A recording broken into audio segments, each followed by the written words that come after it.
Sister, hit ಕಲ್ಸಕ್ಕೆ ಬಾಂಡ್ಲಿನೋ ಪಾತ್ರೆನೋ ತಗೊಳ್ಳೋದಲ್ವಾ? ನೋಡಿ ಹಿಟ್ಟೆಲ್ಲ ಹಿಂಗ್ ಕೆಳಗಡೆ ಬಿದ್ದಿದೆ. ಓ, ನಾನ್ ನೋಡ್ಲೇ ಇಲ್ಲ.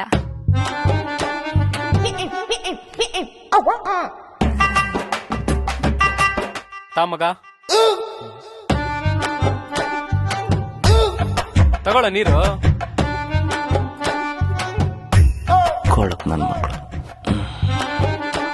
ಸರಿ ಕಣ, ನಾನು ಹೊರಡ್ತೇನೆ. ಏಯ್ ಇರೋ ಮಗ, ಎಷ್ಟೋ ದಿನ ಆದ್ಮೇಲೆ ಬಂದಿದ್ಯಾ? ಚಪಾತಿ ತಿನ್ಕೊಂಡು ಹೋಗುವಂತೆ. ಚಪಾತಿನ ಬೇಡ ಕಣೋ. ಏಯ್ ಇರೋ. ದಿವ್ಯಾ, ಮೊಟ್ಟೆ ತಗೊಂಬರ್ತೀನಿ, ಮೊಟ್ಟೆ ಪಲ್ಯ ಮಾಡೆ. ಆಯ್ತು.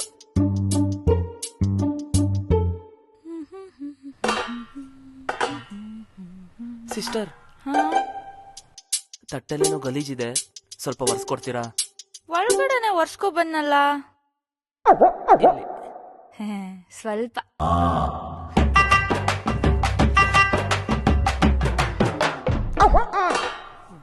ಸಿಸ್ಟರ್, ಒಳಗಡೆ ಹಿಂಗೆ ಒರ್ಸ್ಕೊಂಬಂದ್ರ? ನಮ್ಮನೇಲಿ ತಟ್ಟೆ ಪಾತ್ರೆ ಲೋಟ ಎಲ್ಲ ಹಿಂಗೆ ಒರ್ಸೋದು. ಇನ್ ಕೇಸ್ ಕೈ ಗಲೀಜಿದಾಗ ಮಸಿ ಬಟ್ಟೆ ಸಿಕ್ಕಿಲ್ಲ ಅನ್ಕೊಳ್ಳಿ, ಹಿಂಗೆ ಒರ್ಸ್ಕೊ ಬಿಡ್ತೀನಿ. ಇರಿ, ಚಪಾತಿ ತಗೋ ಬರ್ತೀನಿ. ಏನೋ ಮಗ ಯೋಚನೆ ಮಾಡ್ತಿದ್ಯಾ? ತಿನ್ನ ತಿನ್ನ ಮಗ. ತಿನ್ಸ್ಲೇನಾ?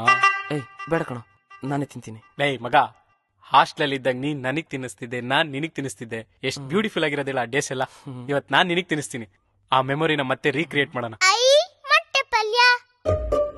ಟಿಂಬು, ಎಷ್ಟ್ ಸಲ ಹೇಳಿದ್ದೀನಿ ಹೇಳು, ಬೇರೆ ತಟ್ಟೆಯಿಂದ ಎತ್ಕೋಬಾರ್ದು ಅಂತ. ಇಡಲಿ ಇಡಲಿ. ಸಾರಿ ಪಪ್ಪ. ದಿವ್ಯಾ, ಇವಳು ಮೂಗ್ ಕ್ಲೀನ್ ಮಾಡ. ಬಂದೆ. ಡಿಂಪು, ಎಷ್ಟೆಲ್ಲ ಹೇಳಿದೆ ನಿಂಗ್ ಮೂಗ್ ಕ್ಲೀನ್ ಮಾಡ್ಕೊ ಅಂತ. ಬಾಯ್ಲಿ. ಹ್ಞೂ ಅನ್ನು. ಹ್ಞೂ ಅನ್ನು. ಅನ್ನೋ ಜೋರಾಗ ಅನ್ನು. ಯಾ